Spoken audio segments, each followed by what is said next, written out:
बिस्मिल्लाहिर्रहमानिर्रहीम अस्सलाम वालेकुम व्यूअर्स। सुंबल के किचन में आपको खुश आमदीद कहती हूँ। आज मैं फिर आपकी खिदमत में हाजिर हुई हूँ बहुत ही टेस्टी और सॉफ्ट और क्रंची सूजी की मिठाई को लेकर।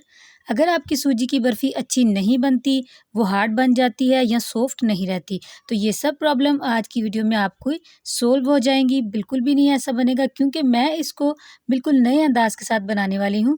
तो आप वीडियो के एंड तक ज़रूर देखिएगा, और अगर आप चैनल पर न्यू हैं तो आपसे हम्बल रिक्वेस्ट है कि चैनल को सब्सक्राइब ज़रूर कर दीजिए। तो चलिए इसको बनाना शुरू करते हैं। बिस्मिल्लाहिर्रहमानिर्रहीम। यहाँ पे मैंने 2 कप सूजी के लिए हैं। तो सबसे पहले ये देख लें, कप मैंने ये मेजरमेंट वाला लिया। आप घर के जो टी कप है वो भी आप ले सकते हैं। मैं सबसे पहले, अगर आपके पास सूजी मोटी वाली है या बारीक वाली है, आप जो भी हो, लेकिन आपने उसको एक दफ़ा ग्राइंड ज़रूर कर लेना है। तो मैंने इसको कर लिया है ग्राइंड आपके सामने। तो अब मैं इसको डाल रही हूँ कढ़ाई में। मैंने घी अभी नहीं डाला, मैं इसको ड्राई रोस्ट करूँगी। ड्राई रोस्ट हम इसको इतना ही करेंगे कि बस हल्की सी इसकी खुशबू आनी शुरू हो जाए और इसका कलर थोड़ा-सा चेंज हो जाए। बहुत ज़्यादा हमने इसका कलर चेंज नहीं करना। तो मैंने इसको 4 से 5 मिनट जो है इसी तरह मीडियम टू लो हीट में भुनाई इसकी कर ली है, और इसको अब मैं एक बर्तन में निकाल लूँगी और इसको हम ठंडा होने के लिए रख देंगे। ठंडा इतना ही करना है कि जितना कि हम इसको छू सकें, तो हमें गर्म नहीं लगे हमारे हाथों को, बहुत ज़्यादा भी ठंडा नहीं करना। और अब मैं इसमें यूज़ करूँगी यहाँ पे बलाई। तो मैंने यहाँ पे ले लिया है आधा कप बलाई का। मैं इस तरह स्पून की मदद से डाल रही हूँ, ताकि आपको पता चल जाए कि स्पून के हिसाब से ये कितनी जाएगी। तो ये चम्मच बिरयानी वाला है, जिससे हम बिरयानी खाते हैं। मलाई डालने के बाद हम इसको अच्छे से मिक्स कर लेंगे दोनों हाथों की मदद से। तो अगर इस पॉइंट पर अगर आपके पास मलाई नहीं हो, तो आप इसकी जगह पे दूध भी जो है वो शामिल कर सकते हैं। तो यहाँ पे देखिए मैंने इतनी ये डाल ली है। तो अब मैं इसको मिक्स करूँगी हाथ की मदद से। हमने इसको बहुत ज़्यादा गीला नहीं करना है, बस हमने इसको इस तरीके से मिक्स करना है। अब ये बलाई जो है, ये खोए का काम भी करेगी और घी का काम भी करेगी। तो आप देख सकते हैं इस तरीके से हमने इसको रब करना है। दोनों हाथों में लेकर इसको अच्छे से रब करना है, ताकि हर सूजी के दाने पे अच्छे से हमारी बलाई जो है वो कोट हो जाए। तो देखिए यहाँ पे मुझे थोड़ी कम लग रही थी, तो मैं अभी यहाँ पे और डाल रही हूँ। तो ये बलाई वही है जो दूध हम बॉयल करके फ्रिज में रखते हैं, और उसके ऊपर बहुत ही अच्छे से बलाई जो है वो जम जाती है, वही मैंने ली है। तो अभी इसको फिर से हम मिक्स करेंगे।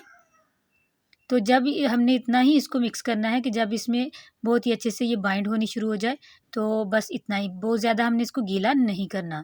तो मैं आपको दिखा देती हूँ कि किस तरीके से ये बाइंड होना शुरू हो जाए, तो बस फिर हम इसमें दूध या मलाई का इस्तेमाल नहीं करेंगे। तो ये आप देख सकते हैं, इस तरीके से आप दबा के देखें। अगर एक गोला सा बन रहा है तो ठीक है, तो आप इसको छोड़ दें। तो यहाँ पे देखें अल्हम्दुलिल्लाह अच्छा सा गोला बन गया है। बस इतना ही हमें दूध या मलाई का इस्तेमाल करना है, ये आप देख सकते हैं। तो अब इसको मैं दोबारा से कढ़ाई में डालूँगी, तो ये आप देख सकते हैं। और इसको अच्छे से यहाँ पे 1 से 2 मिनट हम इसकी फिर से भुनाई करेंगे। और साथ में अब मैं इस यहाँ पे घी का इस्तेमाल करूँगी। यहाँ पे मैं 1 टेबलस्पून घी का इस्तेमाल कर रही हूँ, देसी घी का।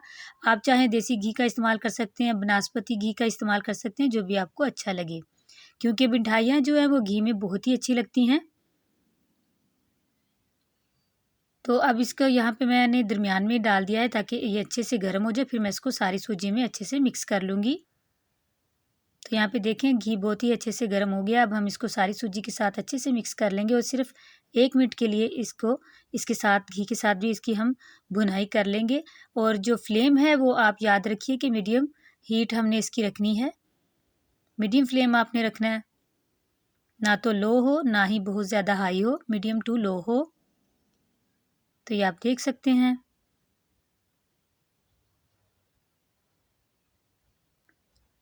तो इस पॉइंट पर आकर अपने अच्छे से इसको मैंने बुनाई की, और यहाँ पे हाफ़ टी स्पून मैं इलायची पाउडर डाल रही हूँ। मैंने 4 से 5 इलायचियाँ ले ली थी और उनके दाने निकाल के उनको पीस लिया था। तो वो भी इसके साथ ही अब इस तरीके से हम कर लेंगे, तो दाने भी जो हैं वो अच्छे से इसमें रोस्ट हो जाएँगे, और खुशबू भी अपनी छोड़ देंगे। इसका फ्लेवर बहुत ही अच्छा लगता है। तो यहाँ पे देखें अच्छे से इसकी भी बुनाई हो चुकी थी। फिर से मैंने इसको बर्तन में निकाल लिया है। अब यहाँ पे मैं डाल रही हूँ 1 कप चीनी का, और 1 कप चीनी के साथ पानी हम डालेंगे पौना कप, यानी कि 3/4 कप डालेंगे। या आप ये देखें आधा कप से आप थोड़ा-सा ज़्यादा, इसको 3/4 कप भी कहते हैं, या 1 कप से आप कह लें कि 1 कप से थोड़ा-सा कम पानी हमने इसमें इस्तेमाल करना है। और अब हम इसको इतना ही पकाएँगे कि चीनी जो है वो अच्छे से मिक्स हो जाए और 1 से 2 बॉयल इसमें आ जाएँ। तो बस उसके बाद हम इसमें सूजी को ऐड कर देंगे। ये आप देख सकते हैं, हमने इसकी कोई तार-शार नहीं बनानी, बस अब इसको जो है साथ के साथ हम चलाते जाएँगे। इस चाशनी में जब हमने सूजी को डाल दिया तो अच्छे से मिक्स करते जाएँगे। फ्लेम जो है वो यहाँ पे भी मीडियम टू लो रहेगा और इस तरीके से हम इसको मिक्स करते जाएँगे तब तक कि जब तक ये बाइंडिंग की तरफ ना आए। जैसे ही ये बाइंडिंग होना शुरू हो जाएगा, इसकी बाइंडिंग बननी शुरू हो जाएगी, ये इकट्ठा होना शुरू हो जाएगा, तब हम इसको एक बर्तन में जिसमें हमने इसको सेट करना है उसमें निकाल लेंगे। आप चाहें तो इसको कोई भी शेप दे सकते हैं, बर्फ़ी की या जो भी आपको पसंद हो, चौकोर दे दें, ट्रायंगल दे दें, जो भी आपको पसंद हो वही आप इसको शेप दे सकते हैं। बहुत ही सॉफ्ट और बहुत ही अच्छे तरीके से ये सेट भी हो जाती है। आप इसको किसी भी त्योहार पर भी बना सकते हैं।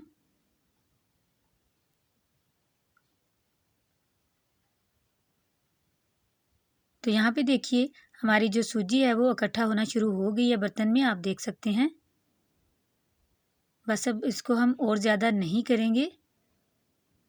तो बहुत ही अच्छे से ये बाइंडिंग इसकी होनी शुरू होगी। अब हम इसको जिस बर्तन में सेट करना चाहते हैं उसमें निकाल लेंगे। तो मैंने ये बर्तन ले लिया है, इसको मैंने पहले ग्रीस कर लिया है। आप चाहें तो पहले ऑयल या घी से ग्रीस कर सकते हैं। मैंने इसको ऑयल से ग्रीस कर लिया और आप चाहें तो इसके नीचे भी ड्राई फ्रूट कर सकते हैं, डाल सकते हैं पेपर लगा के, बटर पेपर लगा के। लेकिन ये है कि मैं इसको इसमें सेट करने के बाद इसके ऊपर गार्निश करूँगी। तो किसी भी स्पून की मदद से आप इसको इस तरीके से ऊपर से बैलेंस इसका कर लें, इवन कर लें इसको। एक जैसा इसको सेट करने के बाद हम इसके ऊपर ड्राई फ्रूट डालेंगे, जो भी आपको पसंद हो। मैंने इस्तेमाल किया है पिस्ता और बादाम का।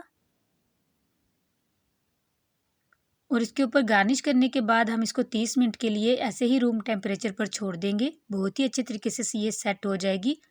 आप उससे पहले 30 मिनट पहले भी इसको चेक कर सकते हैं। अगर ये सेट हो जाए तो आप इसको मोल्ड में से निकाल सकते हैं।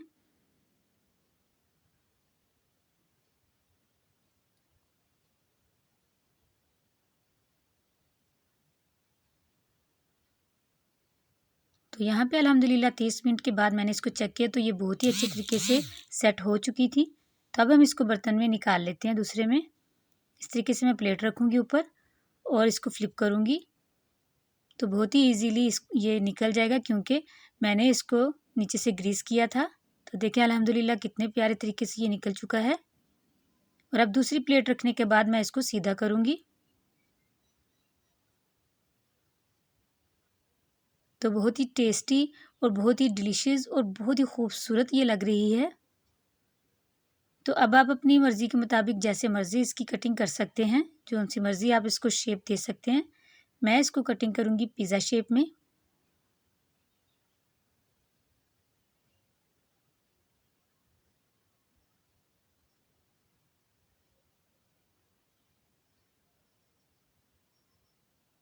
तो कटिंग इसकी यहाँ पर हो चुकी है। अब मैं इसको गार्निश कर दूँगी और ज़्यादा खूबसूरत दिखने के लिए।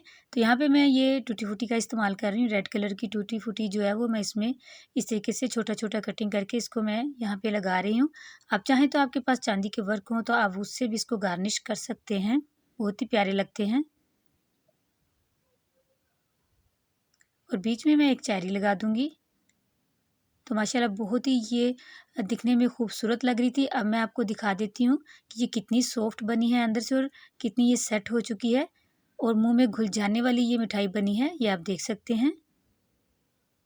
तो आप जो है वो इसी तरीके से इसको ज़रूर ट्राई कीजिए। आपको बहुत पसंद आएगी, आपके बच्चों को बहुत पसंद आएगी। तो मुझे उम्मीद है कि आज की ये वाली रेसिपी भी आपको बहुत ही अच्छी लगी होगी। अच्छी लगी तो इसको लाइक और शेयर करना बिल्कुल ना भूलिए। इसी के साथ मैं इजाज़त चाहती हूँ। दुआओं में याद रखिएगा अपना और अपनों का बहुत बहुत ख्याल रखिएगा। अल्लाह हाफ़िज़।